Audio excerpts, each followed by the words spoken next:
করে বলতে চাইছি না, সেদিনকে আমি ডিটেলসে বলেছিলাম কে কে ছিলেন, মানে পিএসপি প্রজা সোশ্যালিস্ট পার্টি থেকে কে ছিলেন, কমিউনিস্ট পার্টি অফ ইন্ডিয়া থেকে কে ছিলেন, আরএসপি থেকে কে ছিলেন, ফরওয়ার্ড ব্লক মার্কসিস্ট থেকে কে ছিলেন। আমি আসলে ডিটেলসে বলছি, নাম করে করে বলেছিলাম। তারা ঠিক করলেন যে তারা সর্বাত্মক আন্দোলন হবে। শ্যামাপ্রসাদ মুখার্জি যেহেতু তারা আগের দিন তা হয়েছে, কিরকম সর্বাত্মক আন্দোলন হবে, যে যত দূর সম্ভব প্রতিবাদ করা সম্ভব সেভাবে প্রতিবাদ করা হবে। তার দুদিন পরে 29 তারিখে সেই প্রতিবাদের ভয়ানক রূপ এমন হলো যে 11টা ট্রেন কলকাতায় উড়িয়ে দেওয়া হলো। শ্যামাপ্রসাদ মুখার্জি মারা গেছেন। আমি যা বলছি আজকে কোনো তথ্য খুঁজে পাওয়া খুব কঠিন কাজ নয়। আমার সকলের কাছে অনুরোধ, আজকে শুতে যাওয়ার আগে ওই দিনক্ষণগুলোকে একবার ঝালিয়ে দেবেন আমি সত্যি কথা বললাম কিনা। 4 দিনের মাথায় 11টা ট্রেন ঘুরিয়ে দেওয়া হলো এবং তার পরের দিন আসানসোলের পুলিশ গুলি চালালো, একজনের মৃত্যু হল। 30 তারিখে জ্যোতি বসু সহ আরো 5 জন ওই রকম বাম নেতাকে গ্রেফতার করা হলো। 2 তারিখে জুলাই মাসের 2 তারিখে বাংলা বন্ধ ডাকা হলো। শ্যামাপ্রসাদ মুখার্জি 23 তারিখে মারা গেছে।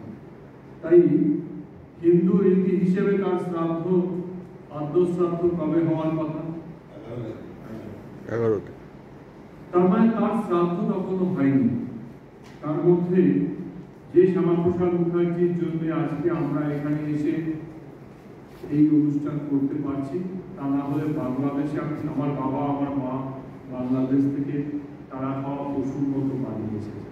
আমি বলতে কখনো ইতস্তত করি না, ইতস্তত এর জন্য করি না যে দিনটায় আমি সেই কথা ভুলে যাব, সেই দিনটায় আমার সন্তানও এখান থেকে ওই একইভাবে হয়তো অন্য কোনো প্রদেশে বা অন্য কোনো জায়গায় শিয়ালদা স্টেশনে, হাওড়া স্টেশনে আমার বাবা মা জ্যাঠা পিসি মাসি যেভাবে ছিলেন সেইভাবে থাকতে হবে। তাই প্রতিদিন সকালে উঠে আমি সেই কথাই মনে করি, যদি শ্যামাপ্রসাদ না থাকতেন তাহলে পশ্চিমবঙ্গ থাকতো না। পশ্চিমবঙ্গ না থাকলে আমরা অন্য কোনো জায়গায় থাকতাম। যেমন সিন্ধি থেকে যারা সিন্ধু প্রদেশ থেকে যারা এসছেন সেই সিন্ধিরা সারা ভারতবর্ষ জুড়ে ছড়িয়ে আছেন, আমাদের সল্ট লেকেও আছেন, কিন্তু তাদের কোনো হোমল্যান্ড নেই। বাঙালি হিন্দু হোমল্যান্ড শ্যামাপ্রসাদ মুখার্জির জন্য আছে। শ্যামাপ্রসাদের শিক্ষা অবদান নিয়ে আজকে আমাদের সভায় আলোচনা হওয়ার কথা। অনেক স্বনামধন্য শিক্ষাবিদ আছেন। শিক্ষা ক্ষেত্রে শ্যামাপ্রসাদের অসাধারণ অবদান।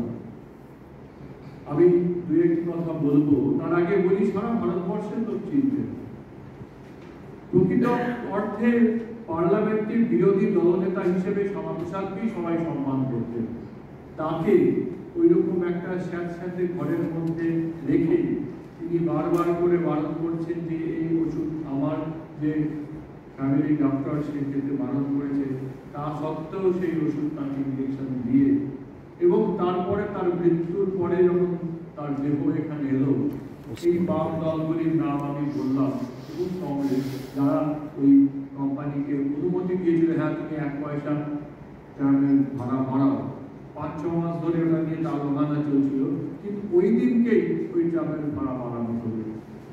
তাই শ্যামাপ্রসাদকে যে পাপের কথা আসুনরা বলছিলেন, প্রকৃত অর্থেই আমাদের আজকে যখন মহেশতলায় ঘটনা ঘটে, বাদুড়িয়ার ঘটনা ঘটে, তখন সেই যে পাপ 53 সালে করেছিল বাঙালি, সেই পাপের ধারাবাহিকতার কথা। ডক্টর শ্যামাপ্রসাদ মুখোপাধ্যায়, আমি এই বিষয়টির ওপরেই দীর্ঘ বক্তৃতা সেদিনকে করেছিলাম। ডক্টর শ্যামাপ্রসাদ মুখোপাধ্যায়ের আগে স্যার আশুতোষের কথাও একটু বলা উচিত। আজকে পৃথিবীর মানচিত্রে যে